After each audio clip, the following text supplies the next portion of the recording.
আচ্ছা, আপনি কি জানেন প্যারিসের আইফেল টাওয়ারের মরচে বা জং ধরার হাত থেকে বাঁচতে প্রতি 7 বছরে অন্তরে প্রায় 60 টন কেমিক্যাল রং খরচ হয়।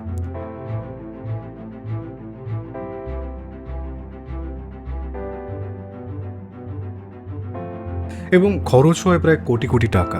আধুনিক বিজ্ঞানের এত বড় বড় রসায়ন ল্যাবরেটরি থাকা সত্ত্বেও লোহাকে মরচে থেকে বাঁচানো স্থায়ী কোনো সমাধান আজ পর্যন্ত বের করতে পারেনি। কিন্তু আমি যদি বলি, ভারতের বুকে এমন এক লোহার কাঠামো তৈরি করা হয়েছিল যা গত 1,500 বছর ধরে খোলা আকাশের নিচে রোদ, ঝড় আর বর্ষার প্রবল বৃষ্টিতে ভিজেও আজও আয়নার মতো চকচক করছে। তো সেই লোহার গায়ে আজ পর্যন্ত এক ফোঁটাও মরচে পড়েনি।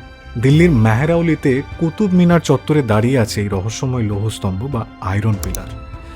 এটি উচ্চতায় প্রায় 23 ফুট 8 ইঞ্চি এবং ওজনে 6,000 কেজিরও বেশি, অর্থাৎ প্রায় 6 টন। ইতিহাসের ফাইল ঘেটে জানা যায় এটি তৈরি করেছিল গুপ্ত সাম্রাজ্যের মহান সম্রাট চন্দ্রগুপ্ত বিক্রমাদিত্য খ্রিস্টীয় 4র্থ বা 5ম শতাব্দীতে, অর্থাৎ আজ থেকে প্রায় 1600 বছর আগে। গায়ে প্রাচীন ব্রাহ্মী লিপিতে একটি শ্লোক খোদাই করা আছে যা স্পষ্ট প্রমাণ করে এটি কতটা প্রাচীন। একটু ভেবে দেখুন, 1600 বছর ধরে একটা লোহা মাটিতে পোতা আছে, চারপাশে দিল্লির দূষণ, অ্যাসিড বৃষ্টি, গরম সবকিছু সহ্য করছে, কিন্তু তার উপর একটু মরচে ধরেনি। এটা কিভাবে সম্ভব? প্রাচীন ভারতের কারিগরেরা কি তবে এমন কোনো গোপন মেটাল সায়েন্স জানতেন যা আধুনিক সায়েন্স আজ পর্যন্ত বইতে লিখতে পারেনি? এই রহস্য ভেদ করার জন্য কানপুরের আইআইটির ম্যাটালজির বিশ্ববিখ্যাত প্রফেসর বাল সুব্রমণিয়াম এই লোহার উপর এক ফরেন্সিক ল্যাব টেস্ট চালান। আর সেই ল্যাব রিপোর্টের ফলাফল দেখে আধুনিক বিজ্ঞানীদের চোখ চড়ক গাছে উঠে গেছিল। বিজ্ঞানীরা আবিষ্কার করলেন এটি কোনো সাধারণ লোহা নয়।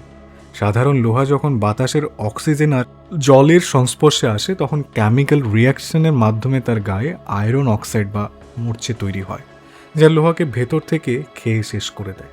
কিন্তু প্রাচীন ভারতীয় কারিগরেরা লোহা গলানোর সময় এমন এক বিশেষ পদ্ধতি ব্যবহার করেছিলেন যার ফলে এই লোহার ভেতরের ফসফরাসের পরিমাণ ছিল অত্যন্ত বেশি। ফসফরাসই হলো এই জাদুর আসল কারণ। লোহাটি যখনই বাতাসে থাকা উপাদানগুলোর সংস্পর্শে আসে তখন এই ফসফরাস লোহার উপরে একটা অদৃশ্য সুরক্ষা কবচ তৈরি করে দেয়, যাকে বিজ্ঞানের ভাষায় বলা হয় মেসা হোয়াইট। এই স্তরটি মাত্র 1 মিলিমিটারের 20 ভাগের 1 ভাগ চওড়া, কিন্তু এটি এত শক্তিশালী যে কোনো মরচেকে লোহার ভেতরে ঢুকতেই দেয় না।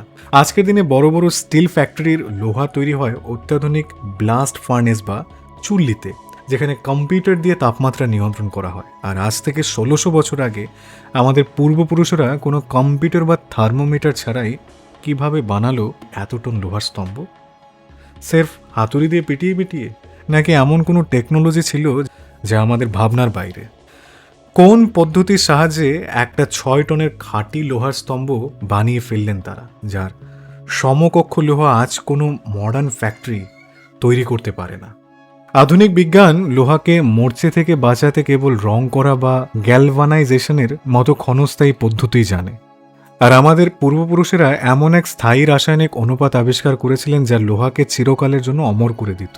দিল্লির এই লৌহস্তম্ভ প্রমাণ করে যে আমাদের প্রাচীন রসায়ন বিজ্ঞান বা কেমিস্ট্রি পশ্চিমা দুনিয়ার চেয়ে হাজার হাজার বছর এগিয়ে ছিল। সুতরাং নিজের দেশকে ভালোবাসুন, নিজের দেশের ঐতিহ্য নিয়ে গর্ববোধ করুন, আর এই সমস্ত বিষয়ে আরও ডিটেলসে জানার চেষ্টা করুন।